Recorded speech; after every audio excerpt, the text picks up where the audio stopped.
Terus aku mikir gini, kita tuh suka berharap apa yang kita inginkan harus tercapai. Kebanyakan manusia gitu kan. Kita misalnya pengennya A, gimana caranya supaya tercapai. Tapi kalau misalnya nggak tercapai kita ngomel. Tapi nggak kepikiran tuh pengen jadi pemain sinetron, bintang film atau apa tuh nggak pernah gitu. Cuman pas ngejalaninnya ternyata menyenangkan. Selamat datang di podcast Hidup Sepenuhnya.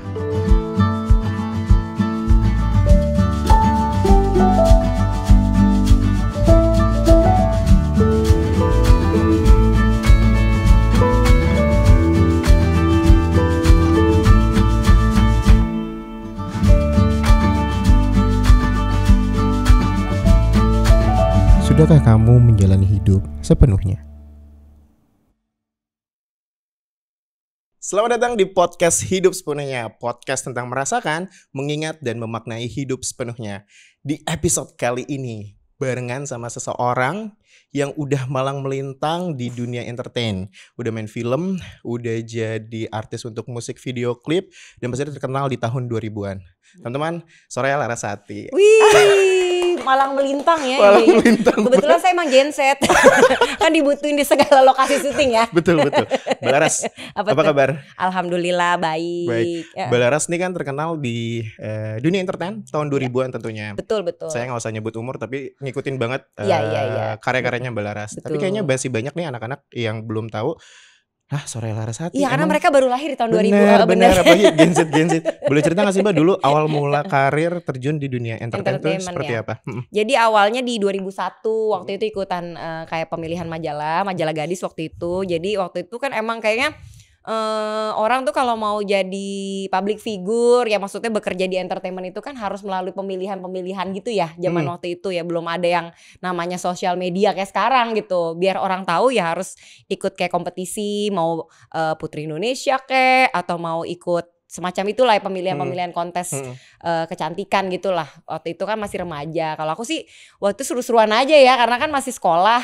Lumayan nih kalau misalnya foto katanya bisa dapat duit. Umur berapa itu Mbak? Waktu itu masih SMP kelas 3, 15 tahun. Masih muda ya? Lagi Masih lucu-lucunya ya, baru selesai ASI waktu itu. Sekarang juga lucu kok. Sekarang masih lucu Mbak. Saya masih lucu ya, alhamdulillah ya. Nah terus. itu jadi 15 tahun waktu itu ya, lumayan lah buat tambah-tambahan jajan. Kalau anak-anak umur segitu kan dikasih berapa aja happy ya. Gitu kan. Terus udah gitu foto sama cowok-cowok cakep ya, waktu itu lagi terkenal gitu. Sekarang masih lagi ABG banget kan ya, lagi mekar-mekarnya gitu. Siapa kan. aja Mbak dulu inget? Jadi waktu itu masih foto gadis pertama kali tuh fotonya yang terkenal tuh yang suka dipakai tuh biasa Mario Lawalata waktu itu ya. Okay. Terus siapa lagi ya, Samuel Rizal, Arifin Putra yang sekarang juga jadi artis juga sih, masih main film lah ya, Vino Bastian waktu itu. Cuman kan zaman dulu ngeliatnya cuma di TV ya, pas lagi foto kan seru ketemu foto bareng gitu kan. Jadi kayak berasa artis juga gitu foto bareng.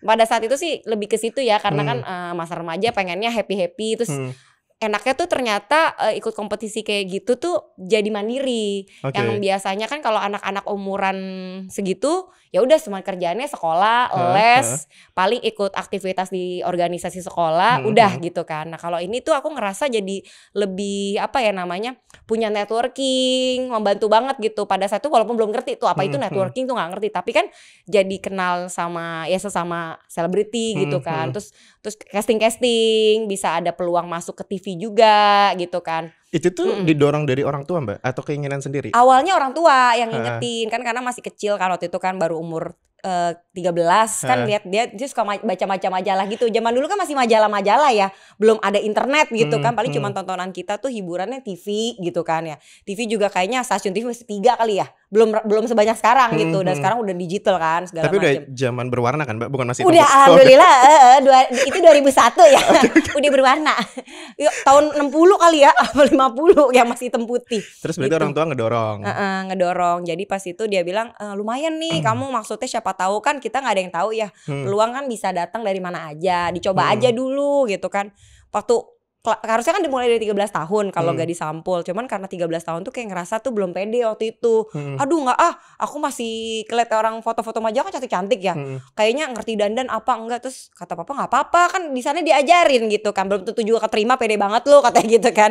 Ujung-ujungnya baru pede tuh pas kelas 3 SMP. Karena termotivasi kakak kelas aku di satu sekolah.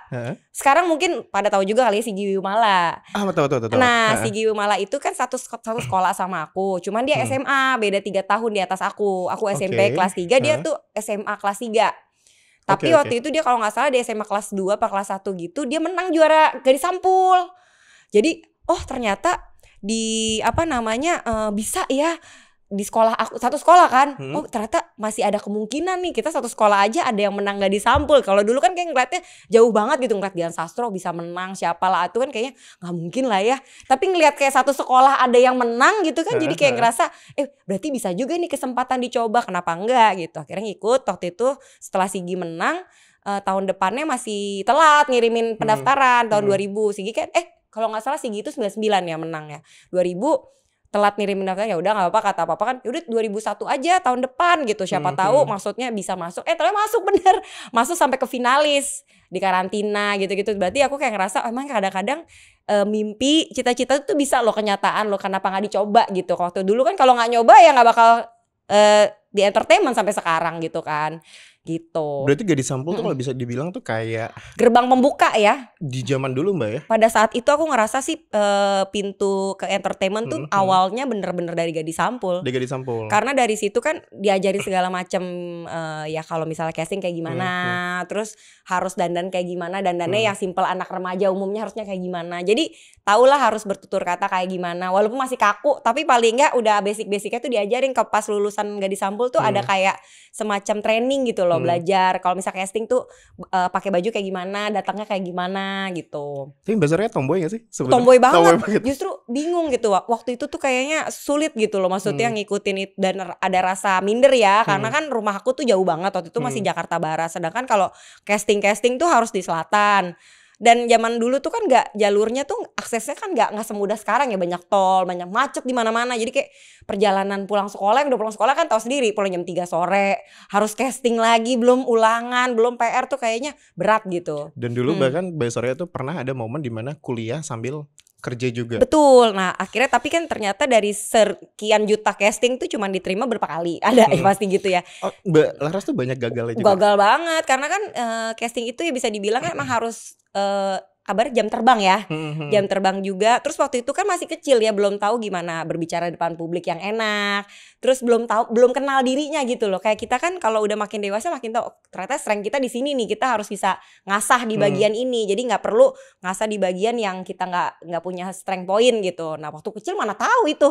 Ya, jadi belum bisa ngembangin diri. Jadi ngikut-ngikut aja. Jadi masih ada kaku, masih apa pasti kan gitu. Masih umur 15 tahun, akhirnya main sinetron. Waktu itu kebetulan dapat. Apa Mbak sinetron pertama? Cinta SMU sama Nabila Syakib waktu itu. Ada yang tahu Cinta SMU? Tahu pasti, karena waktu itu sinetron pertama pertama kali sebenarnya udah ada ABG. Waktu itu terkenal banget tuh Mas Ayu, Dimas Seto waktu itu di salah satu stasiun TV, aku lupa waktu itu stasiun TV apa.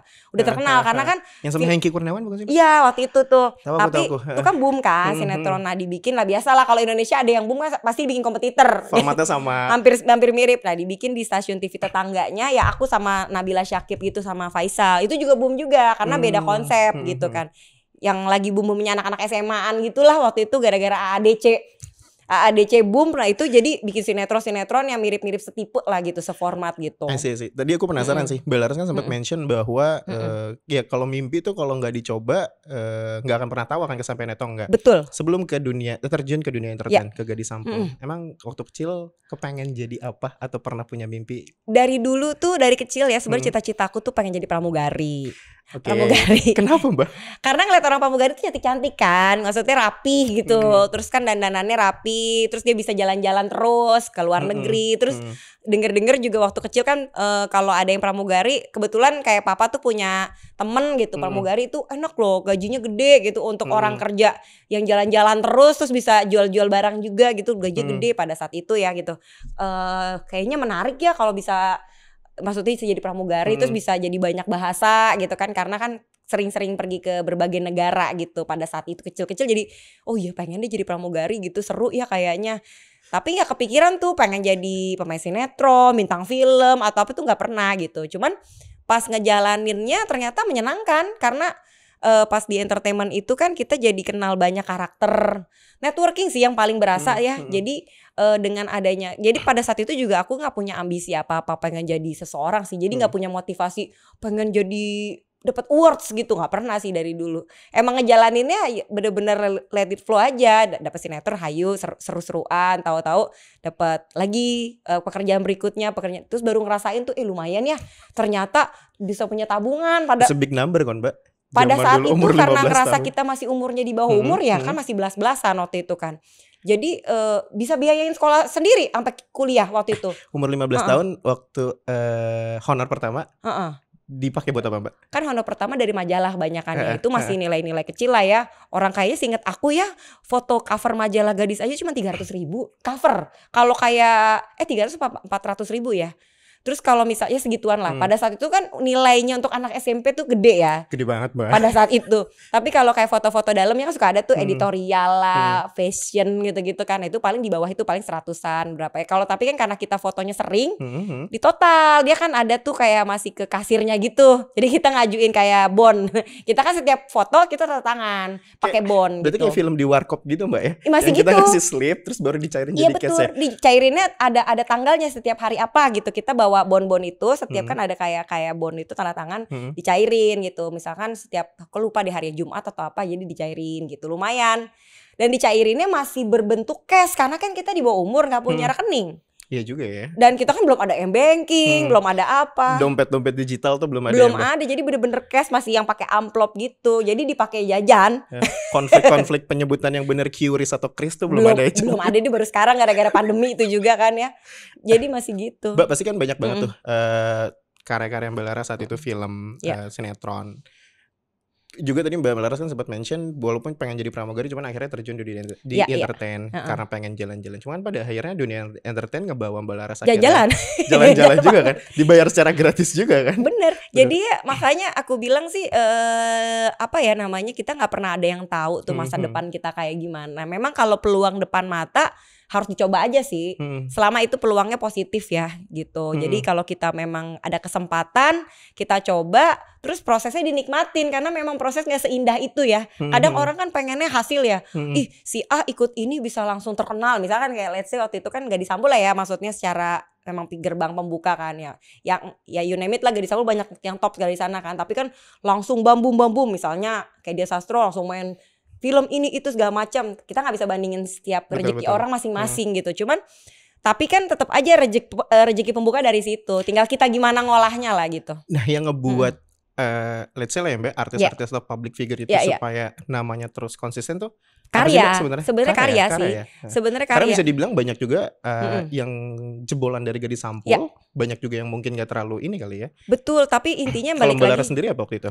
Aku ngerasa ya itu rezeki juga sih ya. Aku ngerasa juga aku effort nggak terlalu ngoyo sih pada saat itu, karena kan aku bisa dibilang santai gitu, nggak terlalu ambisius banget. Aku bilang casting kadang males gitu kan, karena aku males ngantri. Kalau biasanya waktu dulu kan ngantri ya. Cuman akhirnya pada akhirnya gitu, setelah punya beberapa pekerjaan di entertainment, kayak misalnya video klip tiba-tiba dapet, terus kayak iklan tiba-tiba, itu dari sinetron. Jadi memang ternyata pekerjaan itu saling support satu sama lain, karena ngeliat di sinetron ini tiba-tiba mungkin produser dari iklan ini atau misalnya produk brand ini pengen deh pakai dia gitu kan, bisa gitu. Jadi ternyata sambung menyambung. Jadi rezeki-rezekian sih hoki-hokian gitu. Tiba-tiba iklan. Dari iklan ini tiba-tiba kayaknya buat video klip ini lagu masuk deh. Ternyata begitu. Jadi lebih kayak sambung menyambung gitu. Video klip apa dulu Mbak? Kalau aku video klip Krispati ya? Yang lumayan boom ya, maksudnya sama itu Zivilia waktu itu.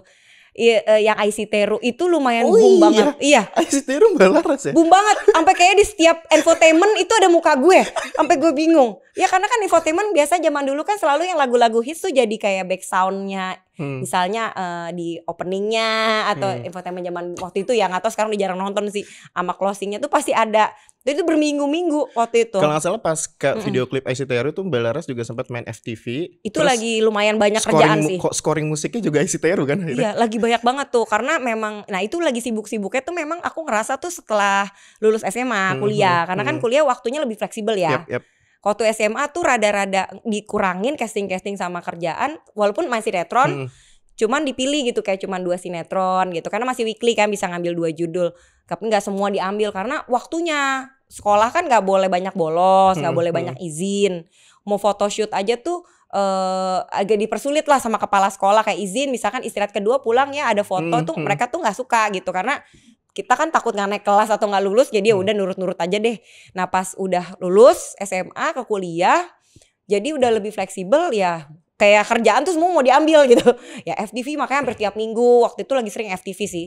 FTV, dari FTV itu jadi banyak tuh. Jadi host gitu kan. Beberapa acara-acara musik TV gitu kan. Pernah ya host di Inbox. Pernah juga host waktu itu The Rings. Waktu itu di Trans TV sama Desta Maringgo sama Sandra Dewi. I see. Itu sering. Pokoknya yang musik-musik tuh lumayan. Tapi memang aku gak host tetap ya. Cuman beberapa tuh menclok-menclok. Antv kan pernah ada juga acara musik mantap atau apa gitu-gitu, SCTV gitu-gitu. Jadi dari situ ya itu saling menyambung, memang rezeki-rezekian sih gitu. Nah fase perjalanan atau hidupnya Mbak Laras tuh di dunia entertain, aku kan juga ngerasa kadang-kadang perjalanan tuh jadi ngebentuk karakter kita kan betul. Di dunia entertain. Pada akhirnya yang menurut Mbak Laras apa yang ngebentuk Mbak Laras di dunia entertain tuh? Profesionalisme sih. Jadi karena kita kerja dengan banyak orang ya gitu ya, dan jasa bisa dibilang ya. Karena kan entertainment tuh jasa banget. Jadi gimana kita bisa berbaur dengan banyak kalangan, dari yang kalangan kru gitu sampai kalangan yang artis banget gitu kan. Bisa dibilang harus bisa beradaptasi cepat gitu. Kadang kan gak semua orang kita bisa cocok gitu ya. Tapi kalau misalnya kerja di entertainment tuh sama siapapun, kapanpun harus cocok gitu. Karena kita tim gitu kan. Untuk jadi satu karya tuh kan tim gitu kan. Gak mungkin cuman kita sendiri gitu kan. Harus dibantu sama semuanya gitu kan. Dari yang di balik layar, belum yang di kantor juga. Karena kan pendanaan dari kantor ya kan pasti. Kita harus juga pinter bergaul attitude gitu kan. Attitude banget. Fleksibel, attitude, adaptif. Bener, iya adaptif. Pokoknya gitu ya? Iya benar. Terus jadi dari situ juga kalau misalnya kita bisa menyenangkan mungkin itu juga memperpanjang karir kita juga, karena kan orang senang bekerja sama orang yang memang menyenangkan. Betul. Iya dong. Setuju. Masa dia nyari yang meribet gitu kan? Setuju, pengen bikin produksi apa? Ini seru nih orangnya baik gitu apa? Terus kayaknya orangnya juga bisa ini bisa itu gitu kan? Ya dari mulut ke mulut itu sangat membantu membuka pekerjaan berikutnya gitu. Kalau aku lihat sih, aku kebantu banget udah mengenal itu dari umur masih sedini mungkin. Karena banyak orang yang sibuk kuliah, misalnya banyak cum laude let's say gitu ya. Tapi karena dia gak terbiasa untuk bekerja sama, pada awal kuliah tuh banyak nganggurnya lama banget. Teman-teman aku banyak yang gitu. Karena dia bingung, kesini diterima kerja gak bisa sini. Jadi karena dia belum tahu gimana menempatkan diri di sebuah karir gitu. Ternyata dia gak cocok, dia belum tahu diri. Jadi pencarian diri, jati dirinya tuh telat gitu. Kebanyakan yang sibuk sekolah doang. Setuju gitu. Mbak, bahkan contoh kasusnya nih DOP kita Mas Alif, IPK-nya 2,7 Mbak. Tapi abis lulus langsung kerja. Yang di sana Mas TB, nah IPK-nya 1,7 Mbak. Iya. Sonrekoris kita, tapi udah bisa punya jenjang karir kayak sekarang Mbak. Mbak aku mau masuk sebenarnya ngelihat tadi cerita Mbak Laras ya, dengar cerita Mbak Laras. Jadi salah satu aktris yang top of mind kan bisa dibilang ya. Mungkin bayarannya tinggi juga saat itu. Terus aku ngelihat Mbak Laras akhirnya mulai switching. Betul. Dari penampilan. Iya. Berubah, memutuskan untuk mulai berhijab. Benar. Apa Mbak alasannya kenapa akhirnya memutuskan untuk merubah penampilan? Betul. Sebenarnya alasan bukan merubah penampilan ya, bukan lebih ke fashion sih. Waktu itu sempet kayak kehilangan jati diri juga sih. Jadi karena aku kan sibuk banget ya, apalagi sebelum nikah tuh kerjaan lagi numpuk-numpuknya banget gitu kan. Ya semua diambil lah waktu itu. Karena kan memang kesempatan kayak gak datang 2 kali gitu ya. Itu ya MC semua dari syuting sinetron, FTV diambil lah gitu. Mau program yang ditawarin dia gitu kan. Nah terus waktu itu nikah kan emang cepet tuh dapat kemudahan rezeki lah punya anak gitu kan. Hamil pun masih syuting. Masih sampai mau lahiran pun masih syuting gitu. Alhamdulillah ada aja gitu, walaupun kerjanya gak serame dulu. Karena kan kalau hamil mungkin terbatas gitu ya. Mengerjakan pekerjaannya gitu kan, gak mungkin kayak main film yang kalau kecuali ada adegan ibu hamil gitu kan. Cuman sempet tuh masih waktu belum kelihatan banget, pas hamil gede banget baru udah enggak. Terus udah gitu pas ngelahirin memang mengalami proses yang menyulitkan gitu kan. Karena aku tuh sebenarnya orangnya tipe yang panikan kan. Nah orang tua aku tuh tipikal orang yang nggak ngerti kalau aku tuh panikan. Bukannya kalau orang baru pertama melahirkan tuh ditenangin kalau bisa. Kan pengennya semua wanita tuh pengen melahirkan normal dong.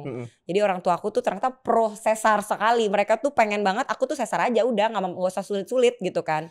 Nah kebetulan waktu itu mertua aku tipikal yang orangnya pronormal dia bilang. Jadi kayak pusing gitu loh. Karena kan emang untuk dan aku baru nyadari sekarang ya, memang nggak bisa kalau ibu hamil itu harus relax gitu, nggak bisa dipengaruhin pikiran mindset negatif gitu, apalagi dia belum tahu harus apa gitu, karena kan dia hamil pertama, terus butuh kayak kepercayaan diri lebih kan, butuh support yang lebih, support system yang bisa support yang bikin kita tuh pede dengan melahirkan gitu. Tapi di situasi itu Mbak Laras malah jadi harus kayak menjembatani kedua sisi ya. Pressure, jadi yang ini begini, yang ini begini, belum lagi suami nggak tahu apa-apa, suami tipe yang aku nanya apa dia nggak bisa jawab gitu. Jadi kayak apa ya, aku kayak nggak punya support system gitu loh. Oke. Pada saat itu, jadi itu ternyata membuat stres juga gitu. Menurut aku sih, jadi karena stres juga proses melahirkannya tuh sulit gitu. Jadi mau normal udah masuk ke rumah sakit nggak bisa. Jadi banyak pakai induksi berkali-kali, sakit banget. Tapi udah bukan 7 harus sesar. Itu kan kayak ibaratnya udah berjuang setengah mati tapi kayak diputus tengah jalan aja, dari tadi aja sesar gitu kan. Akhirnya pertama budget juga jadi bengkak karena harus 2. Ya hitungannya kan udah banyak tuh, udah induksi, ini kayak orang dipermainkan sama dokter juga sih kesannya waktu itu yang rasanya ya. Kayak ibaratnya semua paket gua ambil gitu kan. All complete. Jadi kesannya kayak upselling ya. Iya, semuanya diambil pada saat itu. Terus ujung-ujungnya ternyata bayinya itu harus masuk ICU. Karena ternyata proses pas ngelahirinnya induksi kebanyakan itu dia kayaknya keminum air ketubannya sendiri gitu kan bayinya. Jadi masuk kayak ke apa namanya nicu buat kalau baby kan nicu ya, ICU gitu. Jadi di kayak masukin selang-selang gitu. Nah, terus kan kita makin kepikiran dong abis lahirin gitu, masih badannya sakit gitu kan. Aduh, anak gue kenapa ya, cacat apa gimana ya gitu ya, bisa kan takutnya gue ada overthinkingnya kayak gitu. Iya dong, karena kan pas dilihat di foto bayinya mana, bayinya selang-selang semua gitu kayak orang kenapa-kenapa gitu kan. Wah, stres banget kan. Habis itu makin mempersulit tuh diri gitu kan, kayak aduh gimana ya. Terus suami waktu itu sholat Jumat gitu kan, kayak ada maksudnya kayak ada ceramah gitu loh. Dia bilang katanya memang kalau memang kita dipersulit dalam situasi tertentu gitu ya, itu bukan berarti kita tuh dibenci sama Allah katanya. Jadi berarti di situasi sulit itu tiba-tiba langsung ketemu jawaban, Mbak ya? Ya kayak mungkin karena mikir, kadang-kadang orang tuh sebenarnya emang cuman ketika punya problem tuh cuma butuh tenang dan mikir sih sebenarnya. Kadang-kadang tanpa kita sadarin kita sebenarnya punya jawaban sendiri, bukan curhat. Kalau curhat manusia sama manusia belum tentu hati yang manusia kita curhat itu baik sama kita kan? Yes, iya kan? Kita nggak ada yang tahu hati orang gitu. Apakah orang itu bener-bener pengen bantu kita atau malah mau menjerumuskan kita gitu kan? Tapi bukan berarti jadi bernegatif tinggi sama semua orang sih. Tapi emang paling benar itu ketika punya problem, masalah besar, kita cuma bisa ya meminta sama yang memberikan masalah. Ya, meminta, berusaha, lalu akhirnya berserah diri. Betul, sama yang kan pasti kan dikasih teguran tuh kan pasti dari yang di atas gitu kan. Pasti ya nyari jawabannya sama yang memberikan masalah dong pasti. Nah kebetulan pada saat itu dia bilang kayak bukan dikasih masalah bukan berarti dipersulit. Berarti emang ada sesuatu yang ditegur gitu. Mungkin ada jalannya yang gak sesuai gitu. Ya sebagai suami kan harus bisa mengingatkan istri, mungkin harus syarat-syarat menjadi istri yang baik tuh kayak gimana gitu. Pas banget loh ceramahnya waktu itu. Ya maksudnya ya kalau bisa jadi menutup aurat, jadi biar bisa juga menjadi calon ibu atau menjadi ibu yang sosok yang panutan yang baik untuk anak gitu. Tapi ini bukan akal-akalan Mas Doni kan, tapi emang nggak tahu juga ya, bisa jadi. Tapi setelah itu aku jadi berpikir, untungnya aku juga berpikir lagi. Terus aku pikir lagi, iya juga ya, kita kan selalu kalau abis ngelahirin punya anak gitu, misalnya siapa yang baru melahirkan gitu kan, pasti semoga jadi anak kalau muslim kan, semoga anaknya bisa jadi anak yang soleh ya kalau laki-laki gitu kan, semoga anak yang perempuan jadi anak yang soleha, bisa menjadi yang bermanfaat buat orang banyak gitu-gitu kan, pasti yang terbaik, doa-doa yang baik lah. Nah aku lagi kalau pengen punya anak yang soleh ya harus siapa lagi yang bimbing selain ibunya? Kan gak mungkin anak ujuk-ujuk jadi nabi gitu kan, kan jadi nabi, gak mungkin kan? Memang harus ada contoh dan panutan. Nah aku ngerasa bahwa ya juga ya, aku kan gak soleh-soleh amat, berarti gak soleha banget. Ya sholat, tapi maksudnya masih banyak lah yang gak sesuai lah gitu. Maksudnya masih cuek sama penampilan waktu itu kan. Ya, terus habis itu juga ya belum bener-bener belajar agama yang bener lah gitu. Berarti ya sekarang udah dikasih kesempatan punya anak, ya harus jadi yang terbaik, bisa jadi contoh gitu kan. Cuman kita kan orang tua yang jadi panutan gitu. Berarti kan bisa dibilang anak tuh jadi titik balik kehidupan Mbak Laras. Jadi aku tuh berhijab setelah melahirkan itu. Nah aku berpikir abis itu kebetulan alhamdulillah bayinya sehat ternyata setelah dicek ulang. Padahal dia udah lumayan keracunan tuh, ketuban. Jadi lumayan 2 hari di NICU, terus makin hari kan suami itu tuh udah sholat terus kan, tahajud. Aku kan lagi nggak bisa sholat kan karena baru lahiran kan. Terus ya pas itu niat memang coba deh kamu pakai kerudung gitu, yang memang belum biasa pakai jilbab nggak apa-apa gitu kan. Nah abis itu nyoba-nyoba aja gitu, terus abis itu ya maksudnya pakai baju lebih ketutup lah. Tapi kan belum bisa sholat juga. Anak tiba-tiba makin sehat, terus pulang. Terus ya udah mulai belajar deh pakai kerudung insan. Waktu itu insan kenapa? Karena masih waktu 2013 itu kan aku baru lahir yang pertama. Itu kerudungnya ribet, Bo. Sampai lapis 3 gitu, lapis 4. Mau keluar rumah kayak orang bikin ini kue lepet gitu kan. Rame gitu. Waktu itu yang gak kayak sekarang ya. Kalau hijab sekarang kan modelnya simple kayak gini aja gitu kan. Praktis. Zaman itu trennya tuh yang harus 2 warna, 3 warna gitu. Rempong banget dah. Kayak kue pelangi gitu. Ya udah akhirnya ujung-ujungnya dari situlah titik baliknya, belajar jadi lebih. Nah itu juga ternyata dengan belajar agama, aku kan mulai ikut-ikut komunitas pengajian gitu-gitu ya. Memang kan kita juga nggak boleh salah juga sih. Sebenarnya bukan berarti salah. Mas Doni juga support dong, Mbak ya? Support banget. Jadi kan aku bilang, aku mau deh waktu itu kan memang abis lahiran juga belum ada kerjaan, sambil ngurus anak di rumah. Terus abis itu aku ikut boleh belajar lah, ikut komunitas pengajian atau apa. Biar maksudnya sebenarnya biar ngisi waktu juga sih gitu kan, daripada kalau nggak ada kerjaan terus bingung mau ngapain ya, anaknya juga masih tidur mulu kan. Ya udah ikut terus ternyata pengaplikasian pengajian itu juga tergantung kitanya. Jadi banyak orang kan suka takut salah aliran ya. Zaman dulu kan masih baru belajar ngaji takut ya. Tapi kepikir-pikir sebenarnya salah aliran atau gimana tergantung kita menyikapinya sih. Ya? Iyalah kayak kita nangkap pelajaran guru di sekolah penerapannya kan masing-masing. Kan kita nggak mungkin telan mentah-mentah pelajaran di sekolah kan. Kadang-kadang kan ngerjain sesuatu kan penerapannya masing-masing lagi gitu kan. Jadi pas itu belajar, emang kita juga harus bisa pinter-pinter aja sih waktu itu. Nah tapi jadi mempererat hubungan rumah tangga juga. Waktu awal-awal nikah kan banyak ribut gitu kan, biasalah rumah tangga gitu kan. Ternyata banyak hal-hal yang ini kayaknya aku harus klarifikasi ke Mas Doni nanti nih. Bener, tapi ternyata pas sama-sama belajar, maksudnya aku belajar dia belajar juga ya. Jadi bukan cuma salah satu nih. Mentang-mentang aku yang mau berubah jadi aku doang kan gak mungkin kan. Jadi kalau suami istri kan sama-sama gitu. Jadi kayak kita jadi ngerasa banyak hal-hal baru. Kayak peran aku sebagai istri tuh gimana harusnya. Itu tanpa kita sadarin aku tuh belum menjalankan ibaratnya. Jadi banyak-banyak dapat insight yang malah gak kita dapetin dari siapapun, dari orang tua atau dari manapun. Selama ini kan orang tua gak pernah kasih jawaban dan solusi. Memang sebenarnya pas aku menyadari solusi kalau rumah tangga tuh memang dari kita berdua sih. Dan yang nomor 1 pendukungnya dari agama. Ya agama kita apa, misalnya Islam ya udah dari agama gitu. Jadi perannya masing-masing tahu gitu. Artinya bisa dibilang pribadi tiap pribadi itu emang harus punya prinsip atau pegangan, Mbak ya? Betul. Dan memang yang memperkuat rumah tangga tuh ya kan itu kan kita menikah setengah tiang agama. Jadi ya dari agama berarti udah setengah tiang agama kan kita udah lakuin. Setengahnya lagi kan tinggal ikhtiar kitanya nih. Iya kan? Nikahnya udah. Ikhtiarnya untuk supaya lebih full tuh gimana ya? Dari mempelajari sama menjalankan apa yang diajarkan. Nah itu pas aku ngejalanin ya mungkin dengan berhijabnya lebih ikhlas gitu. Terus habis itu ya bukan berarti yang totally muslim itu kan gak harus yang fanatik yang kayak gimana ya, dalam arti tuh ya menyeramkan, karena emang gak menyeramkan, gak segitunya sih sebenarnya. Cuman cara kita bersikap sama orang lain, terus tata cara kita sama yang terdekat dulu lah, sama suami, sama anak, sama orang tua, dengan cara yang lebih baik otomatis merubah dari kita sendiri berubah, terus mungkin dari keluarga berubah, otomatis ke lingkungan jadi lebih baik juga. Aku ngerasain kayak gitu sih. Dan rezeki jadi dipermudah dengan kita lebih mendalami dan mempelajari, aku ngerasa gitu. Nah, berhubung Mbak Laras mention soal rezeki, dengan Mbak Laras memutuskan untuk berhijab, artinya banyak pekerjaan-pekerjaan di entertain yang berkurang. Tapi aku secara rezeki, nah anehnya enggak. Aku juga ngerasa gitu. Lu aneh kan, aku juga bingung. Waktu itu 2013 itu kan aku berhijab. Banyak pekerjaan yang menawarkan aku, malah maksa aku itu dapat stripping sinetron tuh yang tayangan tiap hari itu kan. Yang sekarang masih begitulah sih sistemnya.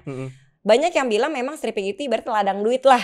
Karena banyak yang strippingnya panjang macam Cinta Fitri atau apa itu kaya raya sampai ke kru-krunya. Tukang bubur naik haji. Tukang bubur naik haji sampai ke kru-krunya aja masih bisa beli rumah, bisa punya aset ini. Iya, karena kan tayangannya ribuan episode. Ya kalau dikali dengan tayang tiap hari, ibaratnya gaji per hari lu sekian gitu kan. Gede banget dong untuk kru. Kru aja bisa kaya raya, gimana artisnya gitu kan, makanya. Nah jadi kan menarik ya secara dunianya ya. Wih lumayan nih dapat stripping waktu itu. Walaupun belum tahu nih stripping ini bakal sukses apa enggak. Karena kan kalau bagus pasti panjang. Kalau jelek pasti di-cut. Jadi intinya sama aja sebenarnya, gak ada yang tahu ya ke depannya. Tapi itu nyuruh aku untuk buka jilbab. Jadi kalau mau nanti endingnya pakai jilbab kok Mbak. Tapi di awal pakai wig aja dulu. Orang kayak ngegampangin gitu ya. Oke. Intinya suruh pakai wig dulu gitu. Nanti endingnya pakai jilbab setelah berapa episode. Secara duniawinya sih menggoda ya kan, karena kan bayangan stripping orang pasti tajir, karena pada saat itu kayak stripping tuh ngelihat banyak teman-teman sesama artis yang banyak yang punya sesuatu tuh gara-gara tayang sinetron stripping lah gitu. Spill dong Mbak, berapa per episode waktu itu? Gak tahu deh. Gak tahu.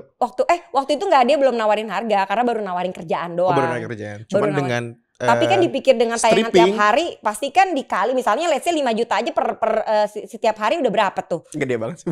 Iya, misalnya 5 juta doang gitu ya. Kalau misalnya pada saat itu sih bisa, misalnya kalau memang dengan aku yang masih sering tuh pasti bisa lebih dari itu misalnya gitu kan, dengan tiap hari gitu. Lumayan tahu. Cuman ya harus itu. Terus habis itu aku juga masih nyusuin waktu itu kan. Jadi pasti kan repot ya, entah mompa-mompa atau anaknya dibawa-bawa gitu kan ke lokasi syuting. Dan syuting kan aku tahu banget pulangnya bisa pagi. Gak pernah bisa syuting tuh pulang cuma 2 jam 3 jam kayak kita meeting gitu kan, atau pulang ngantor sampai jam 5 tuh gak mungkin gitu kan. Terus kata suami waktu itu di depan produsernya nolak langsung. Maaf, Laras itu lagi nyusuin, jadi saya berharap sih dia bisa fokus dulu nyusuin bayinya. Dan hati gue, gila lo duit ditolak gitu kan. Secara dunia, tapi akhirnya dia kasih. Itu Mas Doni nolak? Nolak. Tanpa diskusi. Langsung ditolak. Iya, itu ngeselin banget sih. Tapi pada saat itu kesel. Karir kan jadi maksudnya gak ada kesempatan lagi. Tapi setelah dipikir-pikir, tiba-tiba dikasih rezeki yang lain gitu. Maksudnya entah kenapa pada saat itu hijab tuh booming. Tiba-tiba kan aku kan sempat kayak ngerasa bete gitu kan beberapa bulan lah, sebulan 2 bulan. Ini gimana sih kerjaan bagus malah ditolak gitu kan. Ya udah, belum lagi ada tawaran kosong. Tapi nggak tahu kenapa banyak kayak hijaber blogger itu mulai naik tuh nama-nama yang yang kita nggak kenal tadinya, tiba-tiba suka jadi iklan tak apa. Terus banyak artis yang berhijrah. Dan dunia digital saat itu akhirnya mulai. Tapi belum sih. Waktu itu Instagram udah ada. Udah ada. Twitter kan emang udah lama ya kayak Twitter. Tapi Instagram udah ada. Cuman belum se-booming sekarang. Cuman banyak tuh ya hijaber udah mulai naik. Jadi aku sering tuh dipanggil kayak buat bintang tamu ini. Tapi bukan TV ya gitu. Kayak beberapa acara-acara off air gitu kan. Ya kan ada budgetnya juga gitu kan, jadi lumayan. Jadi ada aja, maksudnya begini, bener ya rezeki kadang-kadang tuh datang dari mana aja, asal kitanya tuh bersyukur aja gitu. Dan kita kan berubahnya maksudnya dengan berhijab buat arah kebaikan ya, bukan untuk arah negatif. Pasti akan dibukakan jalannya selama kita yakin dengan apa yang kita lakukan gitu. Jadi aku ngerasa ini gara-gara berhijab nih aku jadi kerjaan sepi awalnya gitu. Cuma ternyata aku dibukakannya mungkin bukan yang terbaik gitu di situ. Jadi kadang gitu. Berarti bisa dibilang kayak gini Mbak, jawabannya tuh emang kadang ketemunya tuh di akhir ya. Bisa, sama ini sih berproses. Kadang orang tuh nggak sabar berproses dan nggak yakin sama yang dia lakukan tuh baik. Karena kayak Mbak Laras tadi 3 bulan sebel kan sama Mas Doni. Mas Doni di akhir ngomong gini dong, tuh kan apa gue bilang. Iya bisa jadi gitu, tapi kan gak ada yang tahu ya, kita kan gak. Cuman aku ngerasa gini, pada akhirnya mikir secara lebih luasnya. Pada saat itu juga belum dewasa amat, terus aku mikir gini, kita tuh suka berharap apa yang kita inginkan harus tercapai. Kebanyakan manusia gitu kan, kita misalnya pengennya A, gimana caranya supaya tercapai. Tapi kalau misalnya nggak tercapai kita ngomel, kita marah sama Allah gitu, ibaratnya nggak terima. Padahal belum tentu yang kita inginkan itu yang kita butuhkan. Ternyata setelah dipikir-pikir iya juga ya, kalau aku pada saat itu main di sinetron misalnya dapat yang stripping itu waktu itu session TV-nya gede lagi waktu itu kan, yang memang menayangkan si Cinta Fitri itu. Oke. Betul kan? Ya? Iya. Jadi gede gitu kan. Terus tayangnya udah pasti di prime time ibaratnya gitu. Pasti kan sibuk, anak gak keurus gitu kan pastinya. Terus jadi ibaratnya nggak yang sesuai kita butuhan. Kita kan nyari duit buat siapa sih? Buat anak juga dong pasti kan. Kita nyari duit buat diri sendiri, buat anak, buat keluarga. Cita-cita kan begitu dong pasti kan. Nah tapi kalau kita maksain nggak sesuai yang kita butuhkan. Jadi memang orang tuh suka lupa gitu loh, apa yang kita inginkan belum tentu yang kita butuhkan. Jadi pas aku ngerasa ya udah yang terbaik yang pada saat ini yang memang ditolak itu karena memang yang Allah inginkan, pasti Allah menggantikan dengan yang lebih baik gitu. Dan memang digantikan dengan kerjaan yang lebih fleksibel, tapi ternyata duitnya lebih gede, offer lebih gede lah. Kerjaan lebih santai, 1 jam, 2 jam, 3 jam beres. Terus sering otomatis sama aja sama kayak stripping. Ya kan, karena kan kalau off air pasti sekali datang lumayan gede. Ya kan, setelah diakumulasi, kalau mau diakumulasi jadi gede gitu. Jadi sering acara-acara, tiba-tiba ada tawaran host-host juga, tapi host-host acara waktu itu masih acara-acara Islami atau enggak brand-brand muslimah. Akhirnya gitu. mengikuti ya Mbak program-program acara dengan brand image yang udah. Iya betul, tanpa sengaja terbentuk tiba-tiba kan dari mulut ke mulut lagi, balik lagi kalau entertainment gitu ya. Oh ya udah host Islam, coba deh dia ini, coba masih budget ya aku ikutin aja deh, budgetnya sanggupnya berapa sekian, ya udah ayo gitu kan. Daripada nggak ada kerjaan waktu itu. Tapi akhirnya kan makin sering boleh lah naik dikit-dikit lah, karena kan udah tahu gitu kan. Gitu. Tapi gitu Mbak ya, artinya di hidup tuh kadang bisa dibilang selalu akan ada kejutan-kejutan. Betul. Dan selalu ada kebaikan di dalamnya ya. Iya, apalagi kita berproses untuk ke arah kebaikan, ya maksudnya dalam arti bukan berarti aku jadi orang tuh selalu baik gitu ya, tapi itu kan kita dengan kita mentaati apa aturan yang memang dijalankan agama gitu ya, itu kan berarti kan dengan agama pilihan masing-masing ya, kita sih walaupun aku Islam tapi kan aku menghormati lah berbagai macam agama.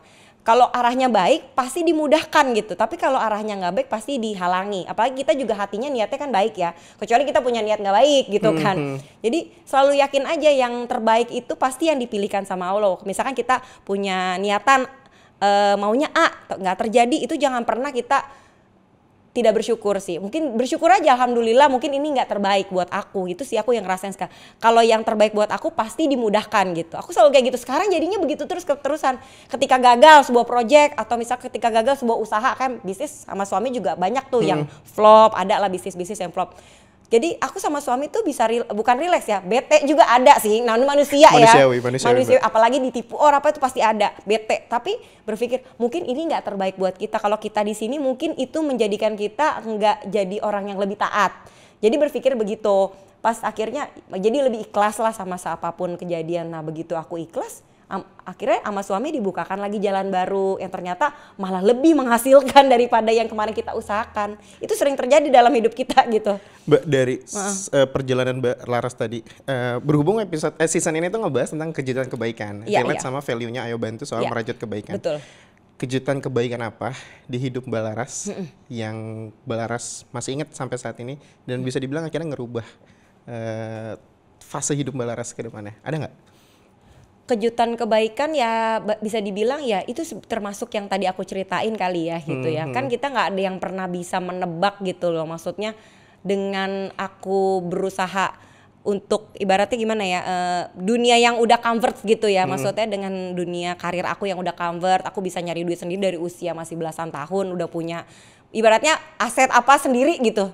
Dengan kita nikah otomatis kan kita harus berkompromi gitu dengan pasangan gitu, dan kalau dalam Islam malah harus nurut sama imam harus nurut gitu, karena itu kan imam kita udah memilih dia sebagai imam. Betul. Tapi selama dia mengarahkan kita ke arah kebaikan pasti kita harus taat gitu. Tapi kalau dia nggak arah baik kan kita nggak mungkin menaati kan. Jadi makanya setelah menaati gitu, berusaha menjalankan apa yang memang sudah seharusnya gitu dengan ajaran agama, mengetahui lah apa peranan kita gitu. Kejutannya ternyata dipermudah semuanya gitu. Kejutan kebaikannya dipermudah dalam segala hal ya, jadi mungkin lebih wise dalam hidup, lebih bisa bersyukur. Itu paling penting banget karena manusia jarang yang bisa bersyukur banyaknya. Kebanyakan ya umumnya ya suka ngelihatnya tuh ke atas terus gitu, membandingkan dengan yang lebih baik. Padahal kadang-kadang kita tuh harusnya ngukur dari apa yang kemarin kita lakukan, bukan kemarin orang lakukan gitu. Orang selalu ngeliat keluar gitu. Padahal yang perlu diperbaikin kan diri kita sendiri gitu kan. Betul. Jadi orang tuh suka memperbaiki orang tapi dia lupa memperbaiki diri sendiri. Dirinya lupa diperbaikin. Makanya aku ngerasa iya sih kita nggak boleh banyak ngejudge orang. Kadang-kadang sebenarnya kita dulu gitu. Setelah kita baik baru mungkin pasangan kita jadi ikut baik. Karena kan kita sebenarnya magnet ya, kalau kebaikan tuh pasti mengundang kebaikan. Begitupun yang buruk. Makanya mengundang keburukan. Kayak kita berusaha baik memperbaiki dengan cara taat. Pasti teman-teman yang nggak baik buat kita pasti akan dijauhkan secara nggak sengaja. Pasti tiba-tiba kok yang tadinya deket ngilang, berarti itu nggak terbaik buat kita. Ya pasti kan kayak magnet gitu, karena orang baik tuh pasti ditemukan orang-orang baik. Pasangan juga begitu, maksudnya pasangan yang baik pasti ketemu dengan jodoh yang baik juga. Aku ngerasa gitu sih. Makanya dijauhkan. Jadi kejutan-kejutan kebaikan yang aku rasakan ya itu, karena berusaha untuk jadi lebih baik, taat, berusaha di jalan yang benar. Tiba-tiba ya itu jadi kayak ketemu yang teman-teman yang nggak baik ternyata buat aku dijauhkan. Terus habis itu pekerjaan ternyata yang mungkin nggak baik buat aku dijauhkan, tapi digantikan bukan berarti dihilangkan gak diganti loh. Makanya aku ngerasa justru diganti dengan yang lebih baik. Diganti yang lebih baik yang ternyata memang aku butuhkan. Sesuai dengan kebutuhan. Nah itu yang aku bingung, maksudnya itu yang aku nggak sangka-sangka sampai sekarang. Makanya aku ngerasa bersyukur banget ya sebenarnya dengan ngerubah jadi lebih baik tuh ternyata mengundang banyak kebaikan juga buat diri sendiri sama ternyata buat lingkungan. Sampai keluarga aku itu tipikal sebenarnya muslimnya kan dari mamah ya gitu ya. Kan papa mualaf waktu nikah sama mama. Itu nggak ada yang berhijab satu keluarga. Tidak. Nah aku memulai kan. Tapi kan aku nggak maksud memaksa atau maksudnya sok-sok kayak menyebarkan wajib loh gini. Nggak begitu kan, orangnya nggak berceramah begitu ya modelnya. Karena ngerasa diri juga belum benar gitu kan. Yang penting udah mulai dulu. Alhamdulillah sampai saat ini satu keluarga mamaku tuh semuanya berhijab jadinya sekarang. Tanpa pemaksaan. Justru dengan sikap dan contoh. Iya. Padahal aku juga contohnya nggak baik-baik banget ya, santai aja gitu. Jadi kadang-kadang kita kalau memaksa itu malah belum tentu didengerin orang gitu. Atau mungkin menginspirasi orang. Tapi kalau kita mungkin dengan menunjukkan, abis itu orang justru happy dengan apa yang terjadi dengan diri kita gitu ya. Lebih menginspirasi gitu. Orang lebih senang sesuatu yang memang menginspirasi baru ngerubah mindset dia gitu.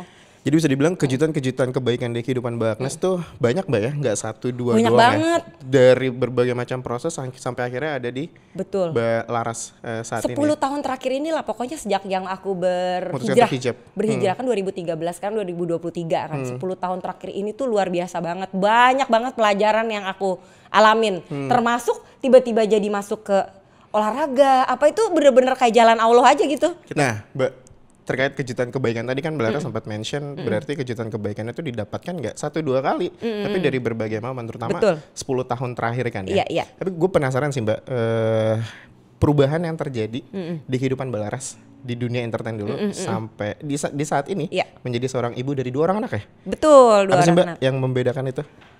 Ya yang pasti sejak punya anak sih jadi apa ya, jadi lebih calm down lah ya. Maksudnya kalau dulu kan kerjanya ngoyo bisa dibilang karena masih muda, ngerasa punya banyak kesempatan waktu itu. Terus juga kebetulan aku memang bercita-cita pengen biaya kuliah sendiri kan. Alhamdulillah kesampean gitu kan. Jadi dari pekerjaan tuh bisa membantu lah untuk biaya kuliah sendiri. Nah sejak punya anak tuh jadi lebih santai aja ya, berubah gitu kan.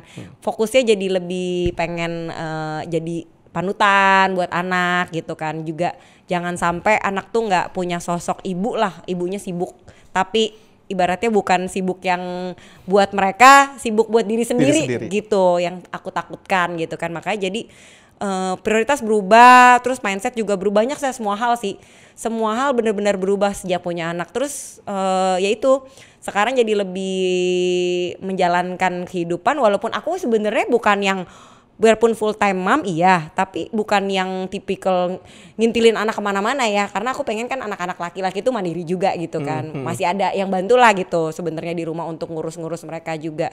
Cuman pengennya tuh mereka punya banyak kenangan lah gitu loh sama aku, bukan yang ibunya sibuk syuting terus gitu kan. Jadi ya itulah makanya jadi bikin aku berubah. Tapi ya itu dipermudah. Kadang-kadang malah kerjaan datang sama anak loh, paketan. Padahal anak aku nggak pernah casting gitu. Tapi anak tuh jadi salah satu add-ons ya? Ada tiba-tiba ada begitu misalnya. Jadi makanya tuh bilang sejak kalau kita memang niat baik mah dipermudah aja. Oh yaudah kebetulan ada produk yang memang ibu dan anak gitu masuk gitu kan sama anak gitu kan. Anaknya juga memang alhamdulillah juga ngertiin gitu karena mungkin dari kecil ngelihat aku kerja di entertainment jadi dia ya naturalnya dia aja gitu. Kadang endorsan juga datang buat sama anak gitu-gitu sih. I see. Kalau momen Mbak sama anak yang kadang-kadang tuh jadi bikin kangen gitu sama anak tuh momen apa sih Mbak biasanya? Sebenarnya momen-momen baru melahirkan terus pas mereka masih bayi sih. Karena, masih belum. Iya, aktivitasnya kan belum banyak di rumah terus begitu kan pertumbuhan mereka yang pesat tuh kan pas di usia-usia 0 sampai 2 tahun. 3 tahun udah bisa ngomong gitu kan sampai 5 tahun lah sampai anak aku yang sekarang nih yang si Zaka tuh masih TK. Itu tuh momen-momen yang paling gimana ya, paling bikin ngerasa deket sama anak. Karena nanti kayak anak aku yang pertama kan udah gede ya, udah 9 tahun tuh udah mulai punya aktivitas yang banyak gitu kan. Walaupun masih nempel sih, cuman udah gak semanja dulu karena kan dia udah ngerasa gede gitu ya. Gak mau dipeluk-peluk gitu kan, udah apalagi mulai di depan malu. Temen-temen. Udah mulai risih gitu, dijemput aja kadang masih kayak kaku-kaku gitu. Karena kayak udah mulai gede lah gitu kan. Kalau yang kecil kan masih nempel gitu. Jadi aku ngerasa kehilangan sih kalau memang udah di atas SD 7 tahun gitu udah mulai mandiri lah gitu, terlalu mandiri gitu ya. Nggak tahu nanti ABG ya, mungkin makin jauh lagi kali ya. Makanya itu jangan sampai kehilangan momen pas lagi masih usia golden age gitu lah, karena mereka tuh kebentuknya di situ. Udah gitu bonding time yang terasa tuh di situ banget gitu kan. Mbak, ini nggak tahu nih Mbak Laras mau jawab, silakan. Cuman ini mungkin terlalu personal sih. Kalau dari Mbak Laras sendiri, mungkin ada gitu masa kecil yang Mbak Laras pernah alamin dan mungkin itu pahit atau apa gitu, aku nggak tahu. Nah, part itu yang Mbak Laras pernah alamin yang nantinya anak-anak nih jangan sampai nih ngalamin hal ini tuh, ada nggak sih Mbak? Kebetulan alhamdulillah sih kalau aku sama orang tua sih sebenarnya pahit sih nggak ada ya. Maksudnya ada ya. Orang tua dengan karakternya ya, walaupun nggak yang karakternya lemah lembut gitu sih orang tua aku, bukan yang kayak tipikal nggak pernah marah gitu, ada lah gitu. Apalagi orang tua zaman dulu ya, kalau marah kan bisa main tangan lah, atau misalnya ngukum yang dikunciin di kamar gitu, nggak boleh keluar, ada gitu-gitunya ya. Tapi zaman dulu kan emang kayaknya umum ya seperti itu ya. Kalau zaman sekarang kan karena udah banyak parenting, terus kita harus bisa belajar ngertiin anak dari sisi psikologi gimana gitu kan. Jadi udah mulai beda ya pendidikan anak. Cuman nggak pernah pengalaman pahit sih, karena bagaimanapun baik buruknya orang tua, aku ngerasa sih banyak banget dari mereka yang bikin aku tuh ngerasa jadi diri aku yang sekarang. Kayak misalnya mereka udah mikirin, terutama papa aku sih cukup deket sama aku ya, maksudnya sampai sekarang juga. Walaupun karena sekarang udah punya suami, jadi jarang ketemu, sekali lah paling pas 2 minggu sekali. Kalau dulu kan tiap hari kan ketemu orang serumah gitu kan. Nah, jadi papaku tuh support banget soal karir, terus juga mikirin aku kayak gimana harusnya, terus ngebimbing aku, karakter aku bersikap kayak gimana. Walaupun dia kadang nggak bisa nunjukin, tapi dia ngasih tahu gitu. Kadang-kadang kan harusnya begini nih kamu gitu kan, mikirin strategi, misalnya mau pas dulu berkarir tuh kayak gimana. Itu papaku sih. Aku ngerasa tanpa dia tuh nggak mungkin jadi kayak sekarang sih gitu kan. Kayak yang nyuruh gak disampul aja papa aku. Iya, ngedorong apa pada akhirnya orang tua juga Mbak. Banget dari semua perjalanan hidup aku tuh orang tua tuh berperan banget. Prinsip yang orang tua turunin ke Mbak Laras atau mungkin sampai saat ini Mbak Laras masih ingat gitu. Ini nih pelajaran dari orang tua nih yang masih aku pegang. Yang akhirnya Mbak Laras turunkan ke anak-anak apa Mbak? Apa ya, disiplin sih. Disiplin. Papaku tuh disiplin banget, tipikal yang memang teratur gitu. Waktu itu kayak sekolah aja tuh dia udah punya kayak jadwal gitu, misalkan harus gini, terus kayak dikasih banyak petua-petua tuh yang kadang-kadang dewasa sebelum umurnya gitu, kayak dikasih pengertian, misalnya kamu tuh belajar tuh harusnya buat diri kamu sendiri gitu kan, nilai bagus tuh bukan jadi patokan gitu, kayak jadi kita ngerti gitu kalau belajar tuh nggak harus nilai bagus gitu kan. Tapi lebih kayak kita memang menjalani itu karena emang tugas kita gitu kan. Pas lagi sekolah tuh harus happy gitu kan, nggak pressure gitu. Waktu itu orang tua sih ngasih kayak masukan kayak gitu. Jadi itu aku turunin ke anak sih gitu. Walaupun kadang anak-anak kan umur masih kayak kakak, anak yang pertama kan kakak tuh, si kakak masih umur 9 tahun, masih belum bisa paham. Cuman kamu harus tanggung jawab ya, ini sekolah kan bayarnya nggak murah gitu kan, ibaratnya gitu. Lebih kayak gitu sih, biar dia tahu juga. Karena kan banyak orang yang pengen sekolah bagus nggak punya biaya, ini punya biaya makanya disyukurin gitu kan. Jadi harus belajar yang benar gitu, jangan sampai apa yang udah dikasih kesempatan disia-siakan jadi buat main game gitu kan misalnya. Jadi kayak lebih menjalankan ininya tuh lebih bertanggung jawab, itu sih disiplin, bertanggung jawab. Sama papa aku sih orangnya gitu banget sih. Ya padahal kalau aku ngeliat secara personal, ngeliat Mbak Laras kan tipikalnya santai, banyak bercanda. Tapi ternyata di dalamnya itu tuh yang ngebentuk itu disiplin itu ya. Disiplin banget papaku, terus kayak hidup tuh harus punya goal gitu loh. Maksudnya bukan berarti ngelakuin sesuatu tuh nggak punya tujuan gitu loh. Jadi misalnya mau apa, mau karir A gitu ya, tujuannya mau kemana gitu. Jadi dia, dan proses itu harus dibikin gitu. Jadi papa aku tuh tipenya gitu sih.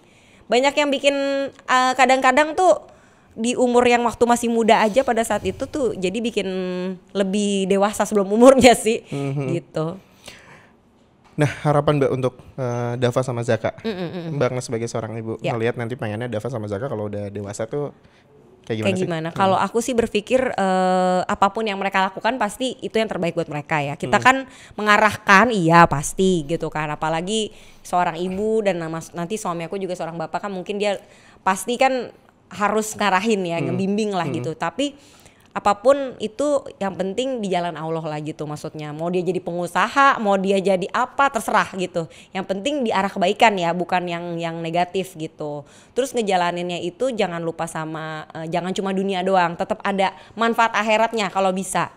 Gitu. Maksudnya ya bisa berbagi dengan sesama, misalnya di pekerjaan yang bisa, karena kan sebenarnya pengusaha itu sebenarnya banyak sedekahnya karena dia mempekerjakan banyak orang ya kan, betul, ya kan? Mempekerjakan banyak orang tuh suatu usaha dan itu kan bisa, ya maksudnya juga memperlakukan orang juga dengan harusnya dengan lebih baik gitu kan, karena ya ibaratnya kita kan membiayai banyak orang gitu, jangan sampai kita memperlakukannya juga dengan semena-mena gitu kan. Dia juga kan yang karyawannya mungkin punya istri, punya anak, harus disedekahin gitu kan. Jadi lebih bisa apa ya, pakai empati gitu loh kalau dalam bekerja. Kadang-kadang orang tuh apalagi kalau bisnismen yang sukses gitu, kadang-kadang kan mikirnya kerja duit tapi dia nggak mikirin sosialnya gitu loh. Kadang-kadang aku tuh pengen yang dia tuh melek secara bisnis tapi juga melek secara sosial gitu. Jadi empatinya tuh ada gitu loh. Dunia akhiratnya dapet lah ibaratnya gitu. Setuju Mbak. Mungkin karena akhirnya bisa dibilang yang Mbak Laras nafkahi dan suami tentunya nggak cuma Dava dan Zaka, tapi akhirnya banyak karyawan-karyawan yang akhirnya ya. Sebenarnya iya, karena kan kita bekerja itu kan maksudnya nggak bisa sendiri, bisa dibilang kan. Karena kan kita pasti butuh banyak orang gitu kan, makhluk sosial ya. Dengan butuh bantuan orang otomatis kita menafkahi banyak orang. Orang yang kita nafkahi juga ternyata kan menafkahi orang lain juga. Ibaratnya kalau yang laki-laki punya istri, punya anak, punya ibu yang dia juga bantu bisa jadi. Jadi makanya memang harus punya empati lebih sih kalau misalnya terhadap sesama, karena semua tuh sebenarnya sama. Kebetulan aja rezekinya dikasihnya ada yang lebih, ada yang kurang gitu ya. Yang kurang ya kita harus bantu, yang lebih juga ya memang harus bisa membantu gitu. Jadi nggak ada yang sebenarnya karena gue lebih nih kasihan nasibnya gitu kan, gak yang kurang. Sebenarnya enggak, justru kita yang lebih itu harus bisa saling bantu gitu. Oke. Anyway Mbak, selain tadi kita udah ngomongin soal keluarga juga, terutama anak-anak, Mbak Laras sebagai seorang ibu, 2 anak sekarang. Tadi aku tuh juga sempat kepoin Instagramnya Mbak Laras. Oh iya. Iya dong. Ternyata isinya sekarang banyak olahraga ya. Iya. Nah itu gimana Mbak akhirnya ceritanya Mbak Laras tuh terjun ke dunia olahraga? Olahraga tuh hal yang memang di luar ekspektasi hidup aku sih ya. Karena aku dulu gak suka olahraga. Dulu muda gak suka olahraga? Sama sekali. Aku tuh gak suka karena ya nggak tahu ya, mungkin karena kecilnya tidak dibesarkan dengan orang olahragawan. Keluarga aku tuh nggak suka olahraga, nggak yang tipikal kayak orang-orang tuh main bulu tangkis. Zaman dulu masih bulu tangkis banget ya, zaman masih kecil gitu kan. Nggak, tipe papaku juga bukan tipikal yang orang suka main sepak bola, futsal, nggak gitu. Nggak ada silsilah olahraga dalam keluarga kayaknya. Terus tiba-tiba suatu saat ya itu kebetulan memang ada project dari sebuah brand gitu, memang dia nyari yang berhijab karena waktu itu kebetulan hijab lagi booming. Lagi-lagi Mbak ya, kejutan kebaikan ya. Hijab lagi booming, mereka butuh sosok hijab di sebuah campaign gitu. Nah kebetulan campaignnya itu harus lari maraton. Nah dia nanyain, aku bilang aku seumur hidup gak pernah lari. Maksudnya lari juga cuma pemanasan di gym ada, karena waktu itu kan abis ngelahirin masih ada olahraga ala-ala lah, maksudnya nge-gym ibu-ibu banget ya, zumba apa. Tapi juga on off, kadang seminggu 3 kali, kadang cuma seminggu sekali ya, nggak sekonsisten sekarang lah, jauh banget dari itu. Nah terus ditawarin lah project itu, tapi dia bilang selain memang ada project, kita juga memang siapin tim yang memang untuk mempersiapkan kamu nih, kayak misalnya nutritionist, ada coach gitu kan, ada juga buat visionya, dia bilang gitu. Jadi memang disiapkan dari dari awal, mereka. Okay. Mereka punya konsep itu gitu kan, dengan satu tim yang lengkap lah untuk bisa mendukung kamu lari gitu. Tapi yakin gitu kan, karena kita nggak ada basic gitu, bukan atlet, bukan apa, dan memang bukan yang memang pelari gitu kan. Ya kita yakin kok, karena kemarin-kemarin juga begitu, rata-rata mereka juga sibuk syuting, sibuk apa, kebetulan mereka memang public figure juga, aman gitu. Ya udah, tapi pikir-pikir kenapa nggak coba sih? Nah itu balik lagi, kalau ada kesempatan kenapa nggak dicoba dulu selama arahnya kebaikan? Kan dia baik dong, sebenarnya mensiarkan. Kalau menurut aku tuh, aku ngambil positifnya mensiarkan kalau muslimah itu pun ibaratnya bisa, ya kalau muslimah itu pun ya bisa juga gitu loh melakukan hal itu gitu, maraton ibarat. Pada situ soalnya nggak ada. Jadi walaupun dengan kita udah berhijab atau memutuskan untuk berhijrah, bukan berarti kita membatasi hal-hal yang ada di dunia, Mbak. Betul. Ya? Okay. Dengan adanya kesempatan, kenapa enggak? Dah kebetulan waktu itu kita berempat, rencana mereka mau 4 orang yang berhijab, tapi ternyata susah nih nyari yang mau. Akhirnya satu nggak hijaban gitu kan. Karena maraton, Mbak. Iya, tapi kan walaupun tapi sebenarnya dikasih challenge ini kan kenapa kita nggak coba aja dulu? Karena udah ada yang berhasil.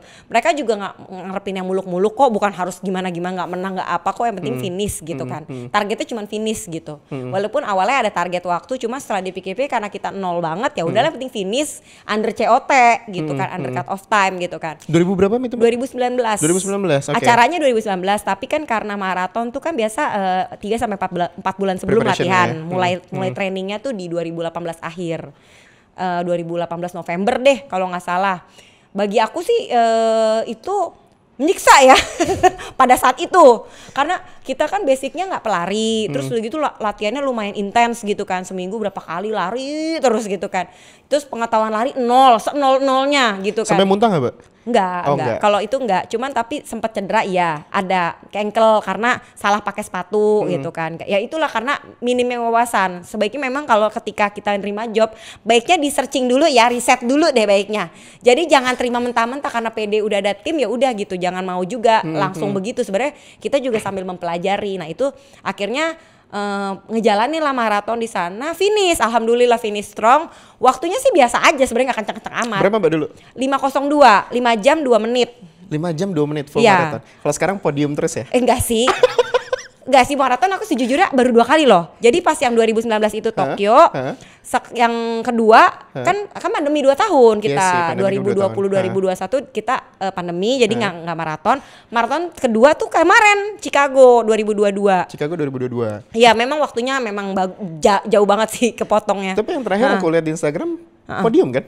Di event lari bank itu. Lebih ke potensial ya. Emang hidup saya kayaknya energi potensial atau gimana gitu. Jadi dikit-dikit potensial. Gak apa-apa kan, emang potensial aja untuk menjadi podium gitu. Suatu saat ya. Jadi ibarat juara harapan gitu. Ya tapi aku ngeliatnya justru jadi progresnya kenceng banget, Mbak, dari 2019 sampai akhirnya bisa jadi potensial podium. Di Mbak Laras tadi sempat mention walaupun nggak ambisi, nggak segala macam, tapi ternyata sebenarnya gini ya, ketika kita menyukai kompetitif juga ya, menyukai sesuatu gitu, ketika kita happy dengan sesuatu hal gitu ya, terus kita disiplin dan konsisten dengan hal itu, otomatis ada progres lah setiap orang gitu kan. Kita ngelakuin itu rutin ibaratnya, terus juga kita mempelajarinya terprogram dengan baik karena kan pakai coach gitu. Otomatis progres tuh pasti ada gitu. Masalah potensial atau podium itu hoki ya, tuh bonus ya, karena kan kita bukan itu yang kita kejar sebenarnya, lebih ke progres buat diri sendiri sih. Kan kita udah latihan ibaratnya, kita udah belajar, masa kita nggak nilainya nggak naik-naik sih ibaratnya gitu kan. Tapi buat diri kita sendiri sebenarnya. Apa sih, Mbak, yang ditemuin di lari terutama? Kan kalau aku ngeliat tuh lari tuh olahraga yang bentuknya satu arah kan? Iya, betul. Aku tuh ngerasain maraton itu banyak ngerubah aku juga sih. Salah satunya adalah mindset. Karena buat aku tuh maraton tuh berjuang ya, nggak gampang. Nggak semua orang bisa maraton. Ada yang udah sering lari aja nggak berani maraton. Kebanyakan yang atau sekarang mungkin trending karena maraton kesannya fancy ya, harus keluar negeri apa segala macam. Cuman sebenarnya untuk ngejalanin ini nggak semua orang mau gitu. Karena maraton menurut aku tuh orang yang cinta proses baru suka maraton. Karena nggak gampang gitu, nggak semudah kita lari 5 kilo kapan aja kita bisa gitu, atau misalnya 10 kilo masih bisa, half marathon pun masih bisa tiap minggu, long run gitu kan. Tapi maraton tuh nggak mungkin tiap minggu, nggak mungkin, kecuali memang yang udah ultra runner gitu kan, atau mungkin dia berkarirnya di maraton, mungkin atlet gitu nasional mungkin ya, itu pun nggak tiap minggu boleh, paling 3 bulan sekali masih boleh, atau 6 bulan lah biasanya, 6 bulan sekali gitu, event-event kejuaraan gitu kan, karena kan nggak bagus juga buat sendi gitu kan, dan nggak bagus buat kesehatan kalau terlalu sering, nggak bagus. Overtrain kan, Mbak, jadinya. Nggak bagus gitu kan, bisa cedera berat. Jadi maraton tuh buat aku tuh jernih gitu. Jadi kayak aku ngerasa jadi kayak lebih wise gitu, karena kan prosesnya tuh kan nggak gampang. Kalau pas lari maraton itu, apalagi yang pertama ya, menurut aku tuh ngerubah mindset aku banget. Kayak perjalanan proses hidup sebenarnya. Banyak kan kita pengen nyerah di tengah. Iya kan? Kita hidup tuh kan nggak mungkin mulus ya, nggak mungkin plong gitu kan, pasti kan ada aja hambatan di tengah-tengah keram, di tengah-tengah tiba-tiba kita pengen udahan gitu, kayak udah mau nyerah gitu kan, tapi nanggung ibaratnya. Terus tapi kita tetap jalanin, itu kan kayak hidup banget. Pasti ada masalah, ada hambatan, ada cercaan, ada makian. Ya kan suka gitu ya, mungkin ada orang yang gak suka sama kita atau gimana. Dan proses latihannya juga berat untuk bisa ke sana gitu kan. Terus biaya yang dikeluarin juga gak sedikit ke maraton kan. Bener kan. Jadi aku ngerasa ya itu ketika akhirnya kita finish kita gitu ya nantinya itu ya maksudnya ya itu tujuan hidup kita gitu. Kayak hidup menurut aku kan kita kan goalnya sebenarnya kan di dunia ini kan perjuangan ya, proses daripada perjuangan kita gitu ya. Kita mau arah kebaikan pilihan kita maksudnya free will gitu. Kita di sini mau memilih baik jadi orang baik, mau milih jadi penjahat. Tapi kan tujuan hidup semua orang kan akan meninggal pada saat ya kan, semua orang kan akan meninggal pada waktunya gitu. Finish line kita ya nanti itu di kuburan, itu di akhirat nantinya gitu kan. Jadi selama perjalanan hidup kita ini kita mau milih jadi apa. Nah begitu maraton, jadi finish line itu makanya kenapa tuh kayak banyak orang emosional kan. Gila nih gak gampang ngejalanin ini, begitu finish tuh kayaknya ya lo kayak akhirnya tercapai yang kita mau gitu. Ya sih, aku pun sendiri juga pernah karena pernah di Rantuker Mbak, pernah terlibat di situ ngelihat para pelari ultra apalagi kan. 150 kilo, aku ngerasa kayak apa sih nikmatnya lari sampai sejauh itu. Nyobain 5 kilo, ternyata saya emosional itu. Iya makanya. Ada yang bilang ternyata lari maraton tuh ngelawan diri sendiri. Betul. Setuju Mbak? Setuju karena banyak di pertengahannya tuh ngapain sih gue harus begini, apalagi ngejar target, ngejar ini, ngejar waktu gitu kan. Capek terus kan kalau udah capek kan gue emosional ya, jadi sensitif, terus jadi banyaklah hal itu perdebatan dalam hati gitu, apalagi kalau baru banget ya gitu kan ya. Terus maraton tuh ya itu bikin nyandu sih. Jadi karena nyandu prosesnya itu loh. Iya sih. Proses rasanya yang dirasakan pas lagi maraton. Makanya itu kayak aku jadi suka, dan ternyata itu bikin disiplin. Karena otomatis kita kan latihan bisa 4 sampai 5 kali dalam seminggu untuk sebuah persiapan maraton. Jadi lari tuh ngerubah diri aku banget jadi disiplin untuk olahraga. Tadinya olahraga on off, suka-suka aja kalau lagi pengen. Dan gak bohong dari kondisi fisik tuh jadi makin pasti fitness level meningkat, stamina pasti meningkat. Terus udah gitu ya jadi lebih lebih produktif. Karena kalau abis olahraga, sebenarnya nggak harus lari sih, olahraga apapun.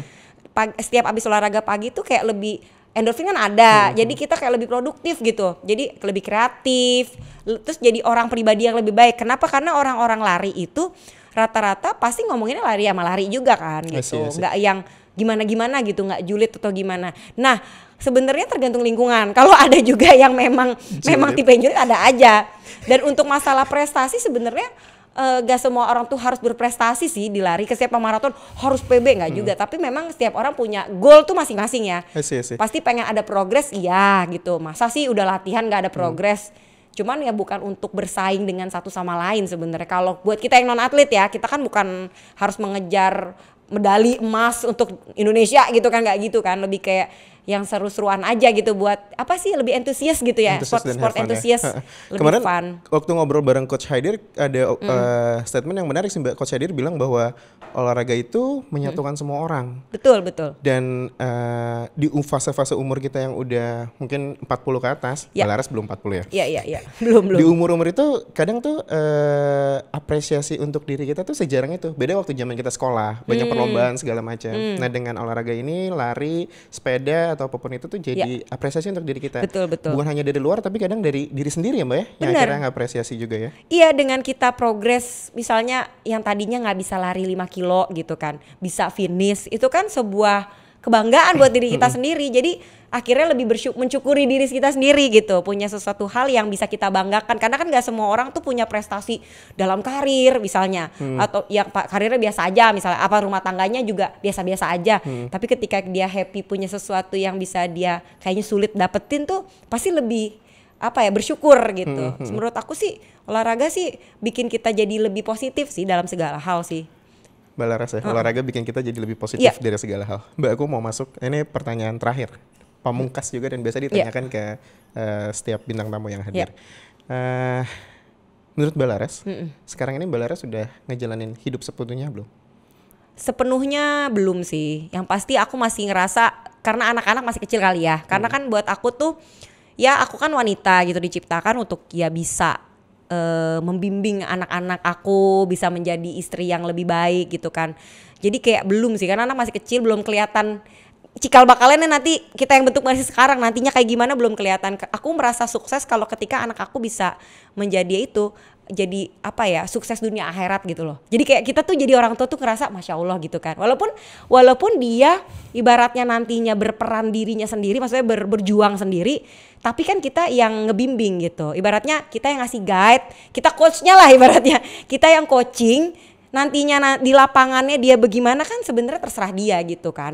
Nantinya dia menjalani sendiri, tapi kalau kita bisa melihat dengan pilihannya dia menjadi orang yang sukses dunia akhirat tuh kayaknya udahlah sukses gitu. Jadi menurut Mbak Laras, arti hidup sepenuhnya apa Mbak?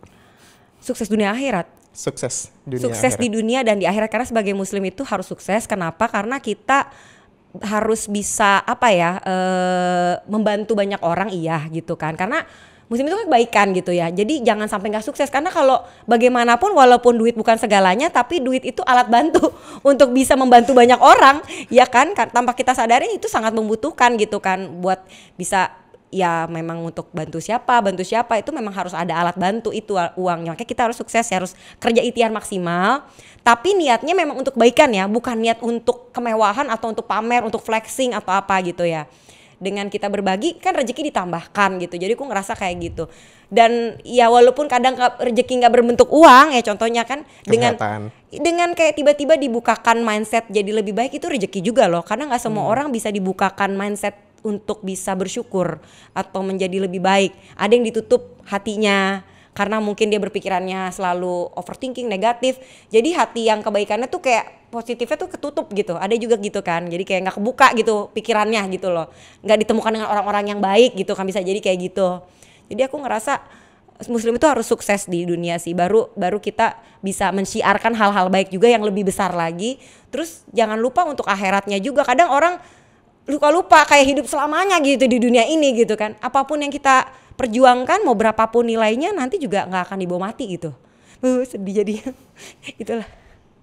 Soraya Larasati. Jadi teman-teman jangan fokus di dunia aja, tapi juga harus ingat akhiratnya. Terima kasih teman-teman semuanya, sampai bertemu di episode selanjutnya. Mbak Laras, terima kasih. Selalu menyenangkan untuk ngobrol bareng Mbak Laras. Makasih banyak. Senang juga nih bisa ngobrol-ngobrol ini ya panjang sama Mas Rizky. Panjang, kayak sejam memang gak cukup sih Mbak, harus 2 jam. Sejam ya. Oke, thank you Mbak Laras. Terima kasih. Bye. Sudahkah kamu menjalani hidup sepenuhnya?